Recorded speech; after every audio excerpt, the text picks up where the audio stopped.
सुनबाई झालं की नाही अजून? हा सासूबाई सुरूच आहे. कितीही अभ्यास केलं तरी बाईच्या जातीला घर आणि चूल सुटत नाही. चूल? अहो आपल्याकडे तर गॅस आहे सासूबाई, विसरला काय? सुनबाई तुमच्या जिभेला काही हाड? अहो जिभेला हाड नसतं सासूबाई. हा बघा मी आता शिकायच लागले डॉक्टरी मध्ये. सुनबाई ह्या घरात राहायचं असेल तर शाळा बंद. शाळा बंदच आहे की. अहो मेच्या सुट्ट्या सुरू आहेत ना, आता 15 जूनला सुरू होणार आहे बघा. सुनबाई एकदा नाही म्हटलं ना तर नाही कळलं.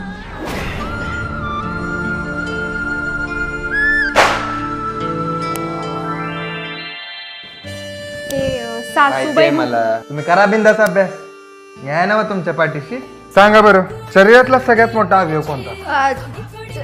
मला बाकीच्यांचं माहिती नाही, पण माझ्यासाठी तुमचं हृदय सगळ्यात मोठं आहे.